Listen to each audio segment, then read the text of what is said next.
নবী করিম সাল্লাল্লাহু আলাইহি ওয়াসাল্লামের কাছে এক সাহাবী এসে বলছেন, হুজুর মাতা সাআ ইয়া রাসূলুল্লাহ, রাসূল কিয়ামত কবে?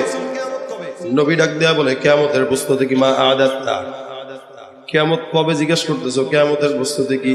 সাহাবী ডাক দেয়া বলেন, ইয়া রাসূলুল্লাহ, কিয়ামতের কোনো প্রস্তুতি নাই, কিন্তু নিশ্চয়ই আমি আল্লাহর রাসূলকে মহব্বত করি। সুবহানাল্লাহ। কিয়ামতের প্রস্তুতি নেই, আবু বকরের মতো আমল নাই, ওমরের মতো আমল নাই, লেকিন আপনার মহব্বত আছে। রাসূল বলেন, ইন্নাকা মা'a মান আহবাবতা, তোমার মহব্বত যার সঙ্গে তুমি তার সাথে জান্নাতে থাকবা। তা আমার মহব্বত রাসূলের সাথে আছে, আপনাদেরও? বিশ্বাস করি রাসূলের কথা সত্য হইলে আমরা রাসূলের সাথেই থাকবো ইনশাআল্লাহ। নবীর কথা মিথ্যা হওয়ার কোনো সম্ভাবনা নাই, জোরে বলেন ঠিক কিনা? তা রাসূলের সাথে আমরা জান্নাতে থাকবো ইনশাআল্লাহ। মহব্বতটা খালি থাকলেই হবে, যে আল্লাহ পাক, যেই আল্লাহ পাক নিজে রাসূলকে মহব্বত করেন। এ আল্লাহর বান্দারা, নবী করিম সাল্লাল্লাহু আলাইহি সাল্লাম বলেন, কিয়ামতের ময়দানে আমি আমার উম্মতদেরকে ধরে ধরে অঙ্গ চিনে চিনে জান্নাতে ঢুকায় দিব। আল্লাহ পাক রব্বুল আলামিন এত মর্যাদা দিবেন, অন্য কোন নবীর উম্মতকে আল্লাহ পাক এই মর্যাদাটা দেন নাই। মুসা পয়গম্বরের সঙ্গে আমার আল্লাহ কথা বলতেন, যার কারণে আল্লাহ পাক বলেন, ওয়া কাল্লামাল্লাহু মুসা তাকলিমা, আমার আল্লাহর সঙ্গে মুসা কথা বলতেন, যার কারণে তার নাম কালিমুল্লাহ। এত কথা বলতেন যার কারণে আল্লাহ পাক রব্বুল আলামিন কালিমুল্লাহ লকব লাগাই দেন। মুসা পয়গম্বরকে আল্লাহ বলেন, হে মুসা, তোমার সঙ্গে আমি আল্লাহ নির্দিষ্ট সময়ে কথা বলি। তুমি কি জানো এমন একদল বান্দা থাকবে যারা নবীও না, কিন্তু আমি আল্লাহ তাদের সঙ্গে যখন মন চায় বান্দার সঙ্গে কথা বলবো। সুবহানাল্লাহ। আল্লাহ নবী মুসা ডাক দিয়া বলে, মালিক, ওই বান্দারা কারা? ওরা কি কোন নবী? আল্লাহ ডাক দিয়া বলে, না না, তারা নবী না। এই জামানার মধ্যে একজন পয়গম্বরকে আমি পাঠাবো, যার নাম মুহাম্মদুর রাসূলুল্লাহ সাল্লাল্লাহু আলাইহি ওয়াসাল্লাম। ওই নবীর উম্মতদেরকে আমি আল্লাহ পাক রব্বুল আলামিন জমিনে প্রেরণ করব। তারা নবীর উম্মত হওয়ার কারণে আমি আল্লাহ তাদেরকে একটা জিনিস গিফট দেব, যেটা হলো সালাত। বান্দা নামাজের মধ্যে যখন দাঁড়াবে, বান্দা সূরা ফাতিহা তেলাওয়াত করবে। বান্দা ফজরের নামাজের মধ্যে দাঁড়াবে, জোহরের নামাজে দাঁড়াবে, আসরের নামাজে দাঁড়াবে, মাগরিবের নামাজ, এশার নামাজ, বান্দা নামাজের মধ্যে দাঁড়ায় দাঁড়ায় পড়বে আলহামদুলিল্লাহি রাব্বিল আলামিন। আমি আল্লাহ পাক রব্বুল আলামিন বান্দার ওই নামাজের কিরাতের জবাব দিয়া বলবো, হামিদানি রব্বি। বান্দা আমার সঙ্গে নামাজের মধ্যে দাঁড়ায় দাঁড়ায় কথা বলবে।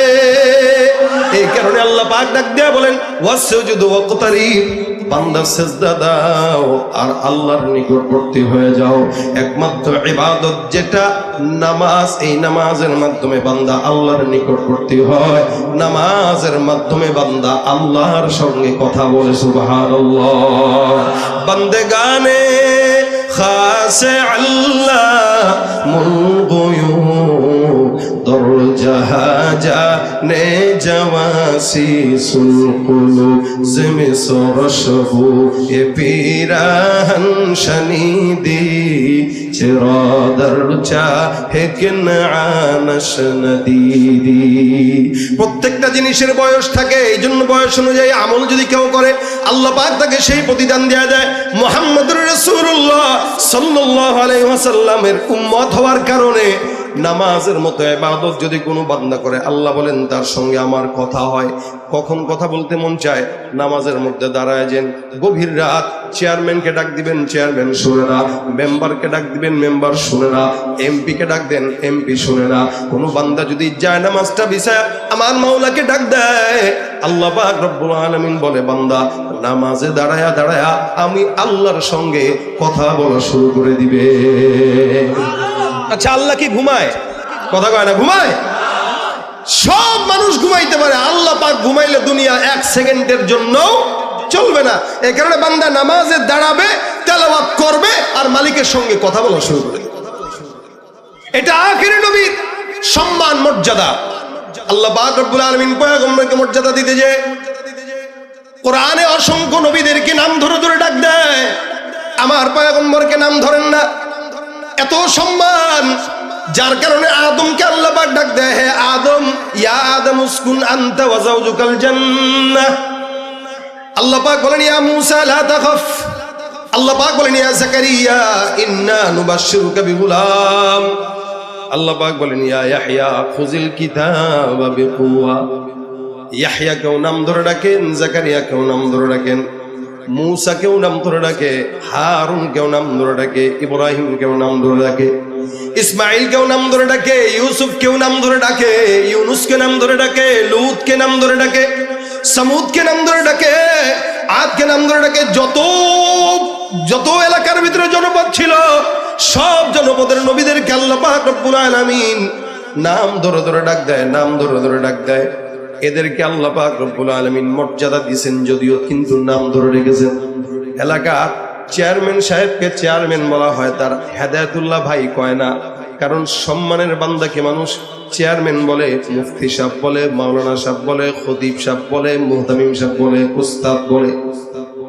আমার আল্লাহ পাক রব্বুল আলামিন সব নবীদেরকে নাম ধরে রাখলেও কোরআনের ফাতিহা থেকে নিয়ে নাস পর্যন্ত একটা আয়াতের মধ্যে শুধুমাত্র মুহাম্মদ বলে আমার পয়গম্বরকে ডাকেন না। সুবহানাল্লাহ, এক জায়গাতেও ডাকেন নাই। নামটা যখন নেওয়ার প্রয়োজনীয়তা অনুভব করলেন, আমার আল্লাহ পাক ডাক দিয়া বলেন ইয়া আইয়ুহান নবী। আমার আল্লাহ সব নবীদেরকে বলে হে আদম, হে মূসা, হে ঈসা, হে দানি, হে জাকারিয়া, হে ইয়াহইয়া, হে ইব্রাহিম, হে ইউসুফ, হে ইদ্রিস, হে ইয়াকুব। কিন্তু মুহাম্মদের বেলা আল্লাহ পাক ডাক দিয়ে বলেন ইয়া আইয়ুহান নবী। কখনো কখনো বলেন ইয়া আইয়ুহার রাসূল, রাসূল বলে সম্বোধন করেছেন। জানি আল্লাহ পাক নবী বলে সম্বোধন করলেন, কিন্তু একটা জায়গাতেও ইয়া মুহাম্মদ বলে উল্লেখ করেন নাই। সম্মান কি বেশি দিলেন নাকি কম দিলেন? সব নবীদের নাম ধরে ধরে ডাক দেয়, মুহাম্মদকে আল্লাহ পাক নবী বলে ডাক দেয়। কখনো কখনো আল্লাহ পাক লকব দিয়া ডাক দিয়া বলেন ইয়া আইয়ুহাল মুজাম্মিল, এই চাদরওয়ালা। কখনো বলেন ইয়া আইয়ুহাল মুদ্দাসসির, কখনো বলেন হামিম, কখনো ইয়াসিন, কখনো তাহা মা আনজালনা আলাইকাল কুরআনা লিতাশকা।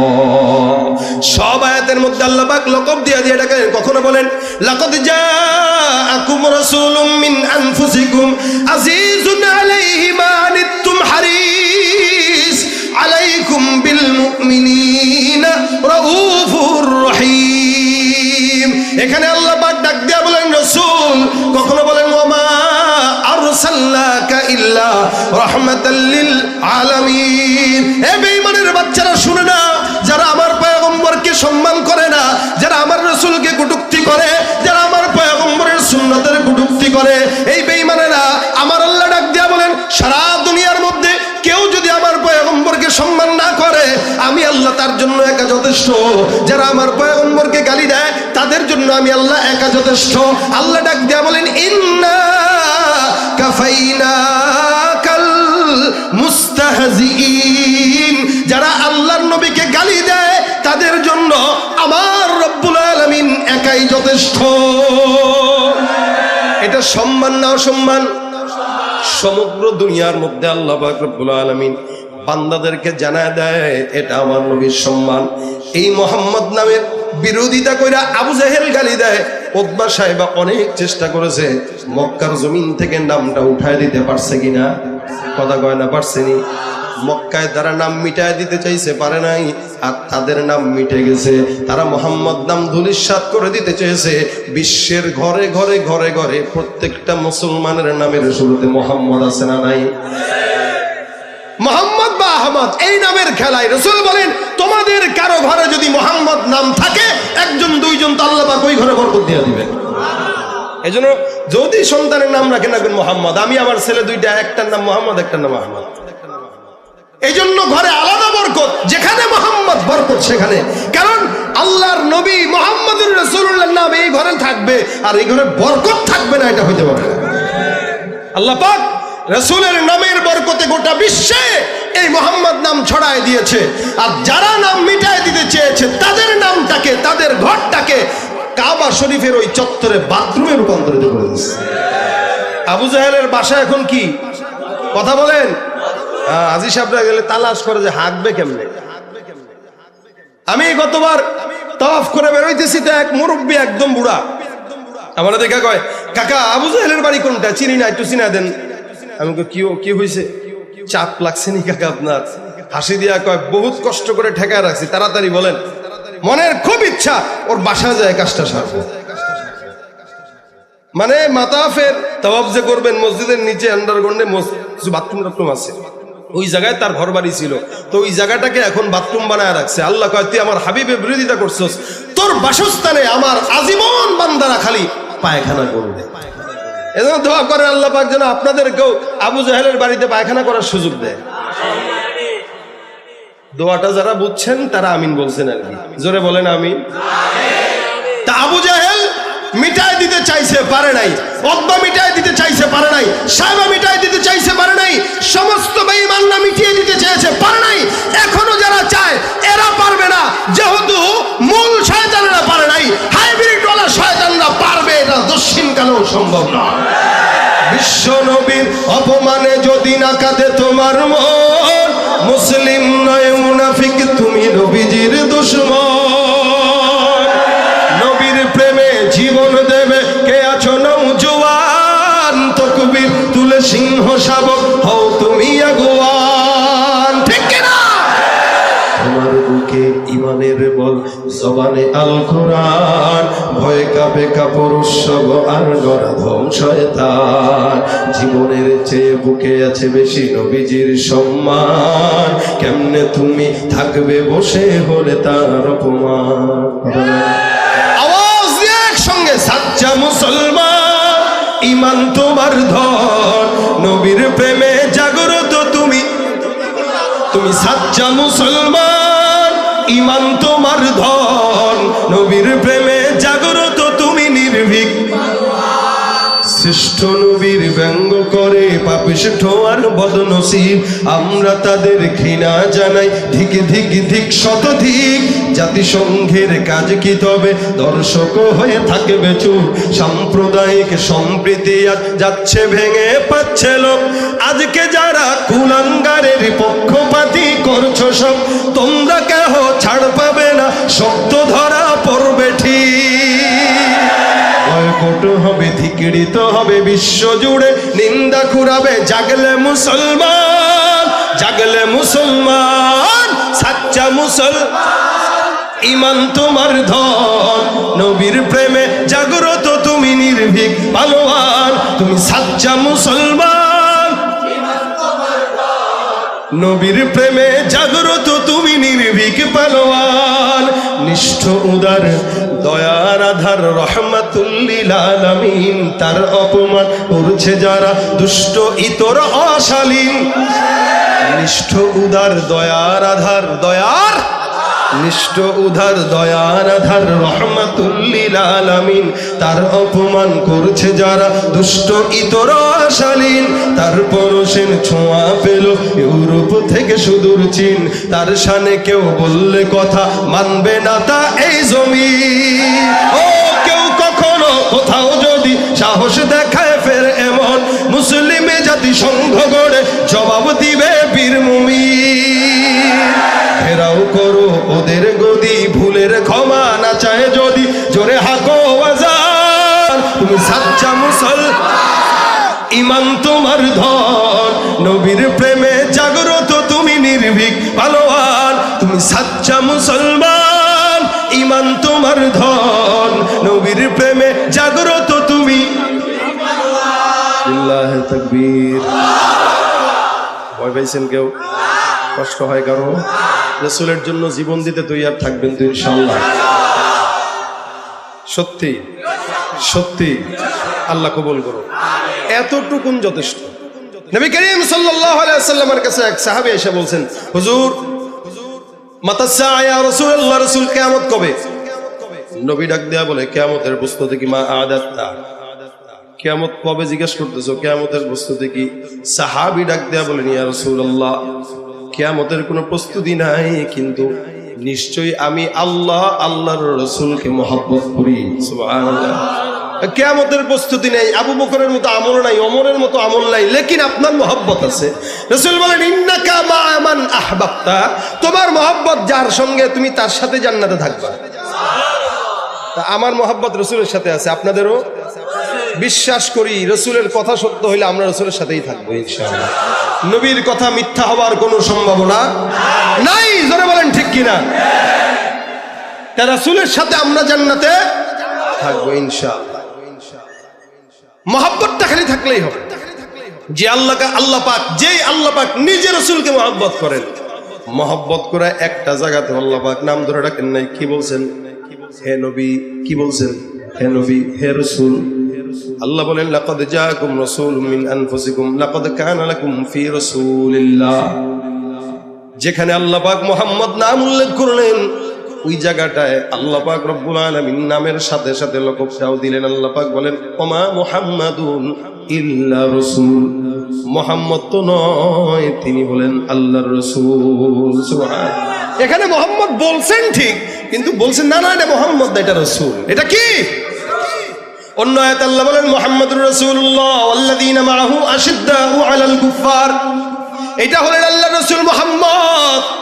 এটার উম্মতরাও কি হবে? আশিদ্দাউ আলাল কুফার রুহামাউ বাইনাহুম তারাহুম রুক্কা সুজদা ইয়াবতাগুনা ফাদলাম মিনাল্লাহি ওয়া রিদওয়ানা সীমাহুম ফি ওয়ুজুহিহিম মিন আসারিস সুজুদ। আল্লাহ পাক এত পছন্দ করলেন, যার কারণে আল্লাহ পাক পয়গম্বরের গুণ তো বর্ণনা করলেন, উম্মতের গুণ বর্ণনা করলেন। আমার আল্লাহ পাক রব্বুল আলামিন আকায়ে নামদার মুহাম্মদুর রাসূলুল্লাহ সাল্লাল্লাহু আলাইহি ওয়াসাল্লামকে মর্যাদা দিতে যায় নাম যেখানে উল্লেখ করলেন, লকবটাও লাগায় দিলেন। এ নবীর উম্মতের দল, কিয়ামতের ময়দানে আল্লাহ পাক রব্বুল আলামিন সমস্ত বান্দাদের জন্য এই পয়গম্বরকে সুপারিশকারী বানায় দিবেন, শাফায়াতকারী বানায় দিবেন। এত সম্মান জমিনেও দিলেন, আখিরাতেও দিলেন, কবরেও দিলেন, হাসরেও দিলেন। সারা জাহানের বাদশা একমাত্র মুহাম্মদুর রাসূলুল্লাহ। আমার আল্লাহ পাক অন্য জায়গায় বলেন মা কানা মুহাম্মাদুন আবা আহাদিন মির রিজালিকুম ওয়ালাকিন রাসূলুল্লাহ ওয়া খাতামান নাবিয়্যিন। মুহাম্মদ কোন পুরুষের পিতা নয়। মুহাম্মাদের এক নম্বর পরিচয়, ইনি হলেন শেষ নবী, ইনি হলেন আল্লাহর রাসূল। যারা আমার পয়গম্বরকে শেষ নবী মানে না, গোলাম আহমদ কাদিয়ানীর বাচ্চারা মুসলমান হতে পারে না, তারা কাফের। এদেরকে যারা সহযোগিতা করে তারাও। এজন্য ইসরায়েলি পণ্য বয়কটের পাশাপাশি কাদিয়ানী পণ্য বয়কট করা ইমানের দাবি, ঠিক কিনা? যত কাদিয়ানী পণ্য আছে, ইসরায়েলি পণ্য এটার পাশাপাশি কাদিয়ানী পণ্য বয়কট করবে। এই মির্জা গোলাম আহমদ কাদিয়ানীর সাথে একবার আতাউল্লাহ বুখারী রাহমাতুল্লাহ একটা বহস হয়েছে, নবী দলিল আছে কিনা এই নিয়ে। এই তুই যে নবী, দলিল দে। মির্জা গোলাম আহমদ কাদিয়ানী বলে আমি যে নবী, দলিল তো আল্লাহ কোরআনে দিয়েছে। বলে কই? মিম বাদ ইসমুহু আহমদ, আমার নাম আহমদ, শেষ নবী আহমদ হবে, এটা আল্লাহ কোরআনে বলে দিয়েছেন। আল্লাহ বলেন তার নাম তো শুধু আহমদ, তোর নাম তো মির্জা আছে, গোলাম আছে, মির্জা গোলামে আহমদ। ওগুলা ক্যান্সেল। কত বাপের রাখা নাম ক্যান্সেল, কহ এটা বাপের রাখা আর এটা আল্লাহর রাখা। আতাউল্লাহ বুখারী রাহমাতুল্লাহ বলতেছেন, তা যদি মির্জা বাদ দিয়া, গোলাম বাদ দিয়া, আহমদ দিয়া তুই নবী হইতে পারোস, তা আমি আতা বাদ দিয়া আল্লাহ হয়ে বলতেছি তোর মতো ভণ্ডরে নবী বানাই নাই। ও যেই কোয়ালিটির নবী সেই কোয়ালিটির আল্লাহ, কি ঠিক না? কি হবে শেষ নবীজির উম্মত বলে দাবি করে, যদি ওই নবীর চেয়ার কাদিয়ানীরা দখল করে। কি হবে শেষ নবীজির উম্মত বলে দাবি করে, যদি ওই নবীর চেয়ার কাদিয়ানীরা দখল করে। নবীজির জন্য যদি রক্তের বহে নদী, নবীজির জন্য যদি রক্তের বহে নদী, তবুও হটবো না এই দাবি থেকে। কি হবে বেঁচে থেকে অযথা বিদ্যা শিখে, যদি না গড়তে পারি শ্বশুরবিহীন সমাজটাকে, ঠিক কিনা? কাদিয়ানীরা কি? আরো জোরে বলেন না, কাফের কাফের, কাদিয়ানী কাফের। নবীর পরে কোন নবী আর নাই, এই ব্যাপারে সন্দেহ আছে নাকি? আল্লাহ পাক ডাক দিয়া বলছেন খাতামান নবীন, আমার পয়গম্বর সত্য নবী, শেষ নবী। সম্মান দিতে যায় আল্লাহ পাক লকব দিয়া দিয়া বারবার ডাকলেন, এক জায়গাতেও নাম ধরেন নাই। শুধু তাই নয়, উম্মতকেও আদেশ দিলেন, ইয়া আইয়ুহাল্লাযীনা আমানু লা তাজআলু দুআ আর-রাসূল বাইনাকুম কাদুআই বা'দিকুম বা'দা। এই তোমরা যেরকম বন্ধু বান্ধবকে একজন একজনকে ডাক দাও, এই ভাই অমুক ভাই তমুক ভাই, আল্লাহ কয় খবরদার রাসূলকে এইভাবে ডাকা যাবে না। একে অপরকে যেমনে ডাকো এমনি ডাকা যাবে না। তো কি বলে ডাকবো? রসুল বলে ডাকো, নবী বলে ডাকো, আল্লাহ রসুল বলে ডাক দাও। খবরদার রসুলের সামনে গেলে রসুলের কথার উপরে যেন জবান না হয়। সুবহানাল্লাহ। ইয়া আইয়ুহাল্লাযীনা আমানু লা তারফাউ আসওয়াতাকুম ফাওকা সাওতিন নবী। আল্লাহ বলেন খবরদার পয়গম্বরের জবানের কথার উপরে কোনো কথা বলা যাবে না। এত সম্মান দিলেন, যার কারণে আল্লাহ পাক বলেন, ইয়া রাসূল তোমাকে আমি সমস্ত দুনিয়ার ভিতরে রহমত বানাইলাম। রহমত দিতে চাই আমি আল্লাহ পাক একটা জায়গাতেও যেন বেয়াদবি না হয়, নাম ধরি নাই, যাতে আমার বান্দারাও নাম না ধরে। আচ্ছা প্রশ্ন করি, বলেন তো নামাজ রোজা এগুলো আমরা পড়ি না আল্লাহ পড়ে? আমরা পড়ি না? আচ্ছা আল্লাহর কি কোনো নামাজ আছে, রোজা আছে, যাকাত হজ? কোনো ইবাদত আল্লাহর করা লাগে না। কিন্তু আল্লাহ পাক নিজে বলেন, ইন্নাল্লাহা ওয়া মালাইকাতাহু ইউসাল্লুনা আলান নবী, ইন্নাল্লাহা ওয়া মালাইকাতাহু ইউসাল্লুনা আলান নবী। আল্লাহ পাক বলেন নিশ্চয়ই আল্লাহ, আল্লাহর সব ফেরেশতারা ওই পয়গম্বর মুহাম্মদুর রাসূলুল্লাহর উপরে দুরূদের আমল করে। সুবহানাল্লাহ। অথচ আল্লাহ কোনো ইবাদত করা দরকার নাই, আল্লাহর কোনো আমলের দরকার নাই, তিনি মালিক, তিনি আবার কিসের ইবাদত করবে? সেখানে আল্লাহ বলতেছেন নিশ্চয়ই আমি আল্লাহ আর আমার সব ফেরেশতারা ওই নবীর উপরে দুরূদের আমল করি। তার মানে আমলটা ছোট না বড়? করতেছেন কে? আল্লাহ নিজে আমল করতেছেন। আমলটা কত বড়! অথচ আল্লাহ পাক ইবাদতের মুহতাজ নয়, আমরা ইবাদতের মুহতাজ। আল্লাহ পাক নিজেই তো মালিক, তার ইবাদত আমার মানুষ করবে। আল্লাহ আবার কার ইবাদত করে? কিন্তু আল্লাহ এটা বলেন নাই যে আমি আমার জিকির করি, কিন্তু আল্লাহ এটা বলছেন যে আমি আমার নবীর উপরে আমল করি। সুবহানাল্লাহ। তাও আল্লাহ একা না, আল্লাহর সব ফেরেশতারা। ফেরেশতা কতজন এটা গণার কোনো সম্ভাবনা মানুষের নাই। খালি উদাহরণ দিলে বুঝবেন। রাসূল বলেন বাইতুল্লাহ ঠিক বরাবর উপরে আসমানে একটা ঘর আছে যার নাম বাইতুল মামুর। রাসূল বলেন ওই ঘরটা যদি আসমান থেকে ফেলে দেওয়া হয় সোজা কাবার উপরে পড়বে, মানে একদম বরাবর। এই ঘরটা আসমানের ফেরেশতারা তওয়াফ করে, আর জমিনের ঘরটা আল্লাহর বান্দারা তওয়াফ করে। কারো যদি মন চায় 1000 বার তওয়াফ করবে, পারবে, কোনো বিধিনিষেধ নাই।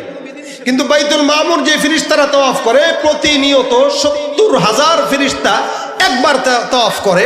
যেই ফেরেশতা একবার তওয়াফ করে যায় আর জিন্দেগিতে কোনোদিন তওয়াফের সুযোগ পাবে না। সুবহানাল্লাহ। আস্তে কইলেন। এবার বুঝেন ফেরেশতা কত কোটি কোটি কোটি কোটি ফেরেশতা। আল্লাহ বলেন নিশ্চয়ই আমি আর আমার সব ফেরেশতারা ওই নবীর উপরে দুরূদের আমল করে, আমল করে। নবী করিম সাল্লাল্লাহু আলাইহি ওয়াসাল্লাম বলেন আচ্ছা জিজ্ঞাসা করি, বলেন তো রাসূলের সঙ্গে জান্নাতে যাবেন তো ইনশাআল্লাহ? কাদের কাদের নিয়ত আছে হাতটা তুলে দেখা দেন। নারায়ে তাকবীর। আল্লাহ আমাদেরকে কবুল করুক। রাসূল বলতেছেন আউলান নাসি বিয়াউমিল কিয়ামা, কিয়ামতের ময়দানে আমার বাড়ির পাশে, আমার ঘরের পাশে যে থাকতে চাবে, মানে আজাদি সাহেবের বাড়ির পাশে একজনের বাড়ি, সে বলতে পারবে যে আমার বাড়ি চেয়ারম্যানের বাড়ির পাশে, আমার বাড়ি মেম্বারের বাড়ির পাশে। আমার বাড়ি কোন জায়গায়? ভাই আপনার বাড়ি কই? বরিশালের লোক একটা দেখা হয়েছে ঢাকায়, কয় ভাই আমার বাড়ি আজাদি সাহেবের চিনেননি? চেয়ারম্যান বলে চিনি তো, তার বাড়ির পাশে। ও আচ্ছা আচ্ছা আচ্ছা। দেখবেন দামটা একটু ভিন্ন হবে। জান্নাতে যদি আপনার ঘরটা রাসূলের ঘরের পাশে হয়, দাম আছে না? সুবহানাল্লাহ। রাসূল বলেন আউলান নাসি বিয়াউমিল কিয়ামা, কেউ যদি কিয়ামতের ময়দানে আমার ঘরের সঙ্গে থাকতে চায়, তোমাদের মধ্যে সবচাইতে বেশি দুরূদের আমল যে বান্দা করবে, ওই বান্দাটা কিয়ামতের ময়দানে আমার পাশের ঘরেই থাকবে। সুবহানাল্লাহ। জান্নাতে সে আমার পাশের ঘরে থাকবে। আল্লাহ পাক ডাক দেয়া বলে এই কারণে তোমরাও আমল করো।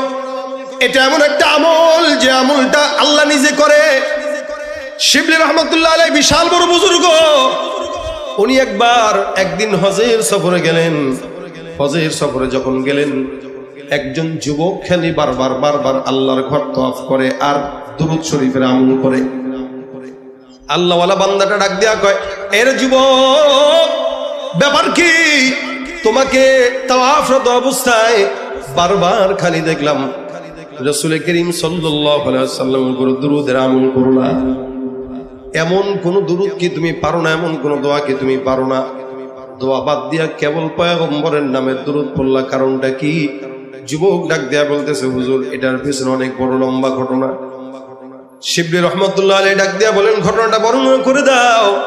আল্লাহর বান্দা যুবকের থাকে ঘটনা শুনতেছেন। যুবক বলতেছে, দূর থেকে হজের সফরের জন্য রওনা হয়ে গেলাম। হজের সফর যখন আমার জন্য, আমি আমার বাবাকে নিয়ে হাজির হয়ে গেলাম, বাগদাদ শহরে আসলাম। এখানে আসার পর আমার বাবা অসুস্থ। আমার বাবাকে নিয়ে এক জায়গায় রেস্টের জন্য কাবু ফেললাম। বাবা আমার অসুস্থ হতে হতে এমন পর্যায়ে চলে গেছে, হঠাৎ করে জমিন থেকে বিদায় হয়ে গেছে। আল্লাহর ডাকে সাড়া দিয়ে আমার বাবা ইন্তেকাল করেছে।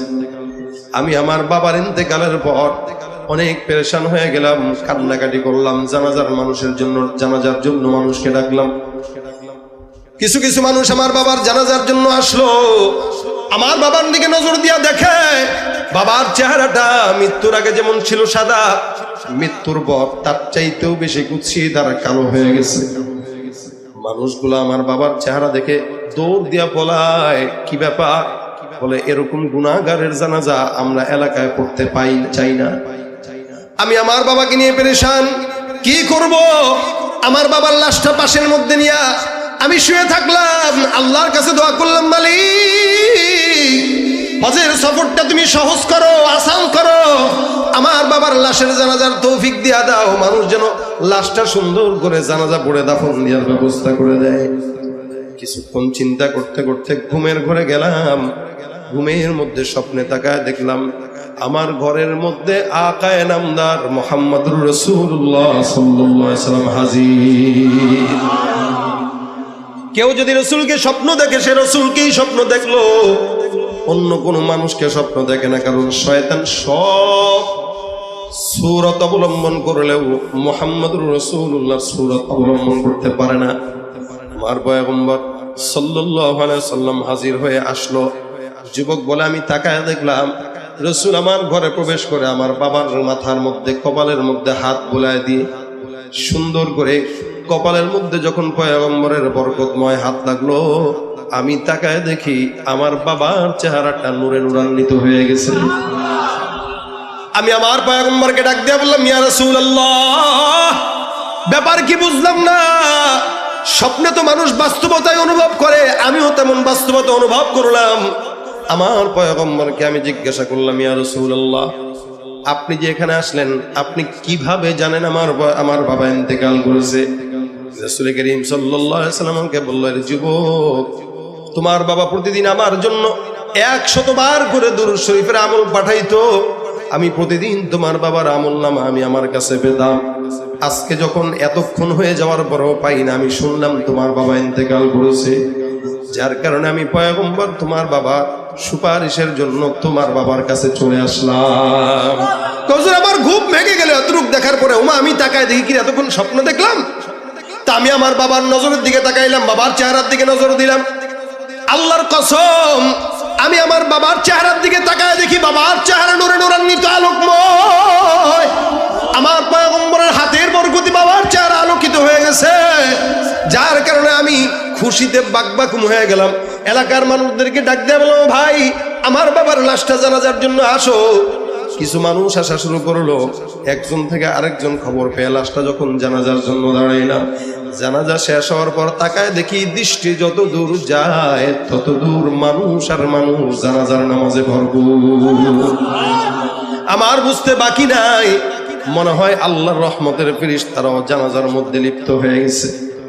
এ মুসলমান নবীর উম্মত, আল্লাহ পাক রব্বুল আলামিনের এই বান্দা ডাক দেয়া বলে, হুজুর, সেদিনের পর থেকে আজ পর্যন্ত আমি শুধুমাত্র রাসূল করিম সাল্লাল্লাহু আলাইহি ওয়াসাল্লামের নামের দুরূদ শরীফের আমল করি। সুবহানাল্লাহ। আল্লাহ পাক রব্বুল আলামিনের এই বান্দা শিবলি রাহমাতুল্লাহ আলাইহি ডাক দেয়া বলতেছেন, যুবক, আমি এতদিন পর্যন্ত রাসূলের দুরূদের ব্যাপারে এত সোচ্চার ছিলাম না। আজকে তোমার এই ঘটনা শোনার পর আমি নিজেও সোচ্চার হয়ে গেলাম। আল্লাহর হাবিব হাদিস শরীফে সাল্লাল্লাহু আলাইহি ওয়াসাল্লাম বলেন, কোন ইমানদার যদি আমি রাসূলের উপর দুরূদের আমল করে, আমার আল্লাহ পাক সপ্তাহে একদিন পয়গম্বরের রওজার মধ্যে বান্দার নাম সহ, ঠিকানা সহ, এলাকা সহ রাসূলের রওজায় বান্দার আমলনামা পৌঁছায় দেয়। আপনার নাম যদি আব্দুর রহমান হয়, আব্দুর রহমানের ছেলে আব্দুল্লাহ, রাসূল আপনার নামে 100টা দুরূদ প্রেরণ করছে। রাসূল বলে আমি দেখি বান্দার চেহারা, এবং কি কেউ যদি সালাম দেয়, নবী বলেন আমার রওজার সামনে এসে কেউ সালাম দিলে আল্লাহ পাক আমার ভিতরে রূহ সঞ্চার করে দেন, আমি তার সালামের জবাব নিজের মুখ দিয়ে নেই। সুবহানাল্লাহ। এমন আরেকজন বুজুর্গ ছিলেন 550 হিজরিতে একবার সে হজের সফরে গেছেন, আহমদ কবির রিফাই, পয়গম্বরের একজন আওলাদ রাসূল ছিল। রাসূলের রওজার সামনে যায় পয়গম্বরকে ডাক দেয়া, কয় হে নানা জান, আসসালামু আলাইকা ইয়া রাসূলুল্লাহ।